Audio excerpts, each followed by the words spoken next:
દર્શક મિત્રો, PTN news સાથે હું છું નિશા। આઝાદીના 75 વર્ષ પૂર્ણ થવાના ઉજવણીના ભાગરૂપે આઝાદી કા અમૃત મહોત્સવ ઉજવવામાં આવે છે। ભારતના સૈનિકોએ ભારત માતાની રક્ષા કાજે પોતાના સર્વોચ્ચ બલિદાન આપ્યું છે। તે તિરંગા યાત્રા થકી તેઓના યોગદાનને બિરાદાવીએ છીએ। જે ભારતના વડાપ્રધાન નરેન્દ્ર મોદીએ 2021 થી ભારતના દરેક રાજ્યમાં તિરંગા યાત્રાની શરૂઆત કરી હતી, તેમ ગુજરાતના અમદાવાદ ખાતે પણ ભવ્ય તિરંગા યાત્રાનું યોજના કરવામાં આવ્યું છે। આ આયોજન અમદાવાદ મ્યુનિસિપલ કોર્પોરેશન દ્વારા કરવામાં આવ્યું હતું।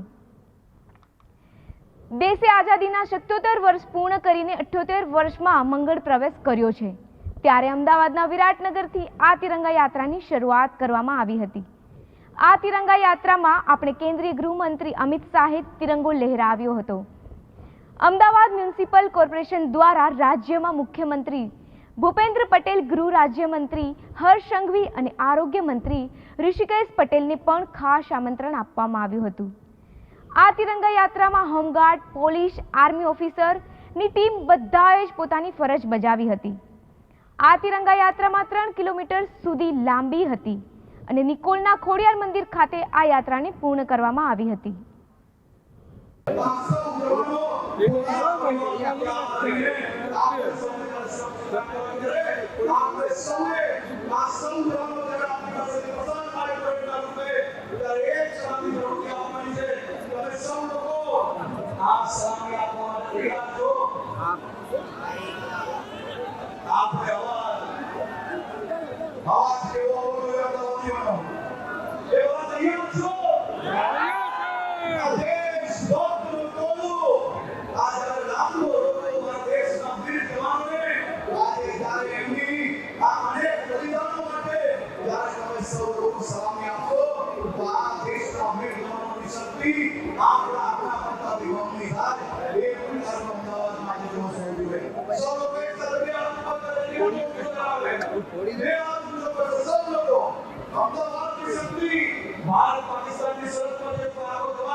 વિશ્વ નેતા અને દેશના યશસ્વી વડાપ્રધાન શ્રી નરેન્દ્રભાઈ મોદીએ દેશને મળેલી મહામૂલી આઝાદીનું ગૌરવગાન કરવા, આઝાદીના લડવાઈઓના બલિદાનને યાદગાર બનાવવા માટે હર ઘર તિરંગા યાત્રાના અભિયાનને પ્રેરણા આપી છે।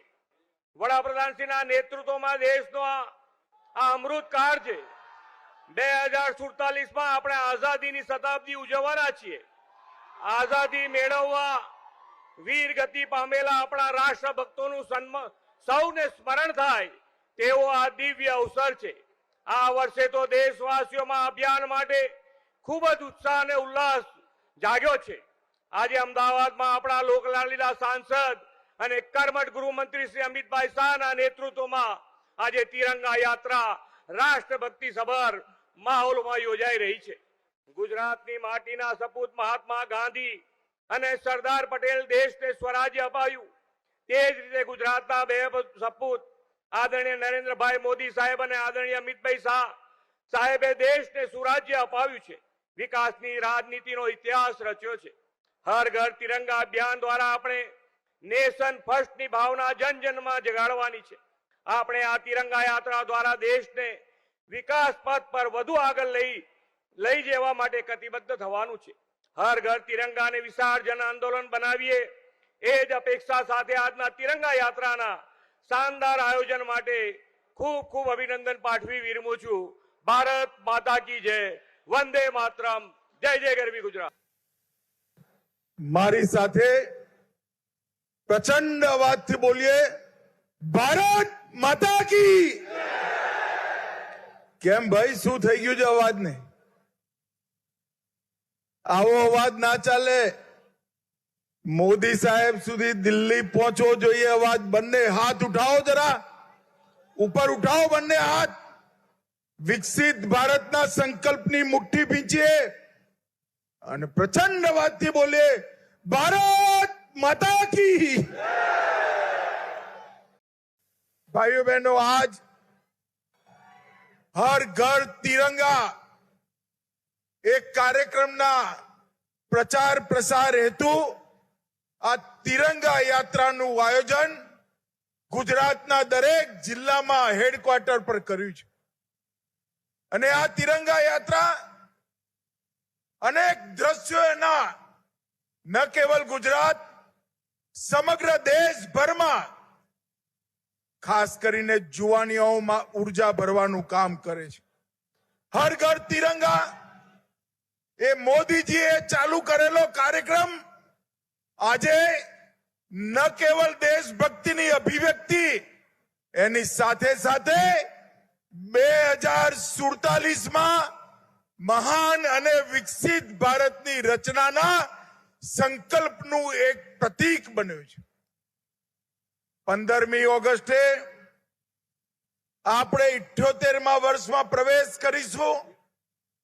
ગુજરાતનું એક પણ ઘર, એક પણ મકાન, એક પણ ઓફિસ, એક પણ વાહન એવું ના રહે જેની પર આ તિરંગો ના ફરતો અને સમગ્ર ગુજરાત તિરંગામય થાય અને આ તિરંગામય ગુજરાતના માધ્યમથી ગુજરાતના દરેક નાગરિકની અંદર દેશભક્તિની જાગૃતિનું વાતાવરણ બને એના માટે આ તિરંગા યાત્રા અને હર ઘર તિરંગા એ કાર્યક્રમનું શરૂઆત થઈ છે.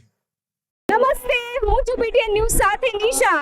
તો આજે હર ઘર તિરંગા યાત્રા શરૂ થઈ ગઈ છે અને અહીંયા ઘણી બધી લેડીઝો ઊભા છે. તો આપણે જાણીએ ચલો એની સાથે. અહીંયા લેડી ગેંગ અહીંયા ઊભા છે અને આપણે પૂછીએ છીએ કે કેટલા વાગ્યાના ઈ પણ તિરંગા યાત્રામાં જોડાઈ ગયા છે. ચાલો જાણીએ. શું નામ છે તમારું? મારું નામ સાલેહા બાનુ છે. ઓકે, તમે કેટલા વાગ્યાથી અહીંયા ઊભા છો? અમે અડધો કલાક પહેલા આવ્યા છે. અડધો કલાક. કેવું લાગી રહ્યું છે અત્યારે આ તિરંગા યાત્રામાં? બહુ મજા આવી. તમને કેવું લાગી રહ્યું છે? મજા આવે છે. મજા આવે છે. મજા આવે છે. મજા આવે છે. એવું લાગે છે કે અત્યારે અમારું દેશ આઝાદ થયું છે અને અમે આઝાદી મનાવી રહ્યા છીએ. કેવું લાગી રહ્યું છે આ તમારી વેશમાં? અમને બહુ આનંદ થઈ રહ્યો છે. આજે તમે શેનું ધારણ કર્યું છે? નરેન્દ્ર મોદીજીનું. ઓકે, નરેન્દ્ર મોદી બનીને કેવું લાગી રહ્યું છે? ખૂબ આનંદપૂર્વક. અચ્છા, નરેન્દ્ર મોદીના શબ્દમાં એક વાક્ય કહી દો તમે. ભાઈઓ બહેનો, સૌનો સાથ સૌનો વિકાસ. ક્યાં બાત હે, ક્યાં બાત હે. સર, તમને કેવું લાગી રહ્યું છે કે આ તિરંગા યાત્રામાં જોડાઈને? તિરંગા યાત્રા ખરેખર ભારતીય માટે અને ખાસ કરીને વિરાટનગરના લોકો માટે ખૂબ જાગૃતતા ફેલાવનારો અને અનેરો ઉત્સાહ સાથેની યાત્રા છે જે ખરેખર અમને આનંદ અને ગર્વની લાગણી અનુભવીએ છીએ. શું વાત છે, આનંદ અને ગર્વની લાગણી અનુભવી રહ્યા છે એવું લાગી રહ્યું છે તિરંગા યાત્રામાં જોડાઈને. કેવું લાગી રહ્યું છે તમને આ યાત્રામાં જોડાઈને? बहुत ही वाइब्रेंट है और देशभक्ति की जो फीलिंग्स है वो बहुत ही एक्टिवेट हो गई है और हमें भी बहुत खुशी है कि हम भारत का हम नया भारत है और आज बच्चे नया भारत है. हर जुबान पे भारत का नाम है, हमारे हर अंग में भारत का नाम है. हम जीते हैं भारत के लिए, मरते हैं भारत के लिए. ये स्कूल भी भारत की. મેમ, શું લાગી રહ્યું છે તમને આજે આ તિરંગા યાત્રામાં? આદરણીય રાષ્ટ્રીય ગૃહમંત્રી શ્રી અહીંયા તિરંગા યાત્રામાં જ્યારે પધારવાના છે ત્યારે સમગ્ર અમદાવાદની જનતા અહીંયા એક સાથે ઉમટી પોતાના વેશભૂષાની અંદર ધારો કે આ ભાઈ ગાંધીજી બન્યા છે, કોઈ લોકમાન્ય ટિળક બન્યા છે, કોઈ ભારત માતા બન્યા છે, એવો અનેરો ઉત્સાહ અહીંયા જોવા મળ્યો છે અને અમિત શાહના આ તિરંગા યાત્રાને અમે સૌ અભિવાદન કરીએ છીએ. અભિયાનમાં આજે 77 વર્ષ બાદ 78 વર્ષમાં પ્રવેશ થઈ ચૂક્યો છે અને હર ઘર તિરંગા ઉડી રહી છે. ત્યારે કેમેરામેન આર્યન એલવાના સાથે નિશા રાખવાની. જય ભારત, જય. કરો સલામ તિરંગાને, જે આપણી શાન છે. હર ઘર લહેરાએ તિરંગા, એ જ આપણી પહેચાન છે. ભારત માતાની રક્ષા કાજે સૈનિકોને અને તેઓના પરિવારજનોને જે બલિદાન આપ્યું છે તેને પીટીએન ન્યૂઝ બિરદાવે છે અને શહીદ થયેલા સૈનિકોને શ્રદ્ધાંજલિ અર્પણ કરે છે.